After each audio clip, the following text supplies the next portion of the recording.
ठाणे शहरामध्ये दरवर्षीप्रमाणे यंदाही दत्त जयंती उत्सव मोठ्या उत्साहात साजरा करण्यात आला आहे। तसेच यंदा शहरातील दत्त मंदिरे फुलांनी सजवले गेले होते।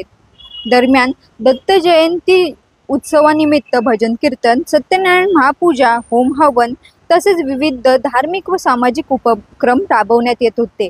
शहरातील कोपरी, नौपाडा, कुलशेत, वर्तकनगर आदी परिसरात व ठाण्यातील विविध भागातील दत्त मंदिरात दत्त जन्म उत्सवानिमित्त दत्त दिगंबरांच्या दर्शनासाठी भाविकांनी अलोट गर्दी केली होती।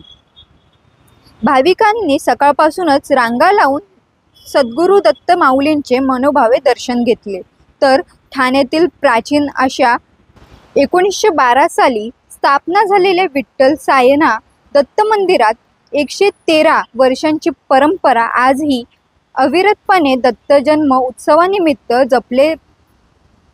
जपल्याचे पाहायला मिळत आहे। एकंदरीत दत्त जन्म उत्सवानिमित्त शहरातील सर्व दत्त मंदिरात भाविकांची दर्शनासाठी एकच गर्दी उसळली होती। यावेळी दिगंबरा दिगंबरा श्रीपाद वल्लभ दिगंबरा या नामघोषाने संपूर्ण ठाणे शहर भक्तिमय वातावरणात न्हाऊन गेले होते। तसेच काही दत्त मंदिरात महाभंडाऱ्याचे देखील आयोजन करण्यात आले होते। यावेळी या महाभंडाऱ्याचे मोठ्या प्रमाणावर भाविक व भक्तांनी लाभ घेतला आहे।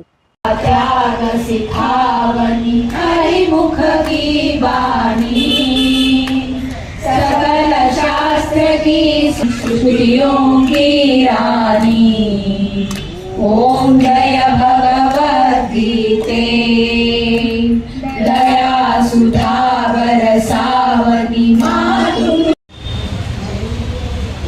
ओम जय भगवद गीते, जय भगवद सुंदर सुपुनीते, ओम जय भगवद गीते, कर्म सुमर्पः न च तस्मान् मनुष्येषु कश्चिन् मे प्रियकृतो, ज्ञानयज्ञेन तेनाहम् इष्टस्यामिति मे मतिः, श्रद्धावान् अनसूयश्च शुभालोकान् प्राप्नुयात् पुण्यकर्मणां, कच्चिदेतच्छ्रुतं प्रचेतसा, कच्चिदज्ञानसम्मोहप्रणश्यस्ते धनञ्जय। अर्जुन उवाच अद्भुतं रोमहर्षणं व्यासप्रसादात् श्रुतवान् एतद्वल्यमहं दृश्यामि च मुहुर्मुहुः, तच्च संस्मृत्य रूपमत्यद्भुतं हरेः, विस्मयो मे महान् राजन् दृश्यामि च पुनः पुनः, यत्र योगे द्वेषोऽभ्युदस्य च विविक्तसेवी गर्भाशी यतवा कायमानसः, ध्यानयोगं परिग्रहं विमुच्यते मम शान्तो ब्रह्मव्ययाय कल्पते, ब्रह्मभूतः प्रसन्नात्मा लभते परा, भक्त्या मामभिजानाति यावान्यश्चास्मि तत्त्वतः, ततो मन्मन्यत् सदा कुर्वाणो मद्व्यपाश्रयः, मत्प्रसादादवाप्नोति शाश्वतं पदम्।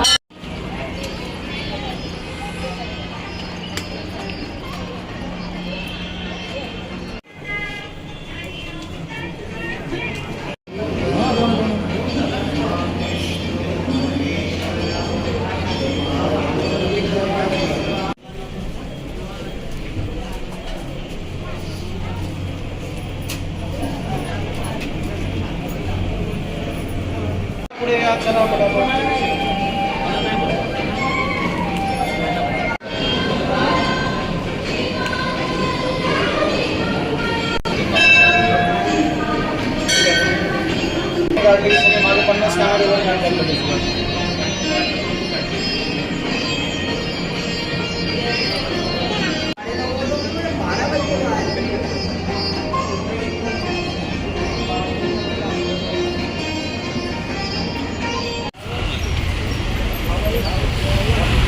आरतीसाठी उभे बघा।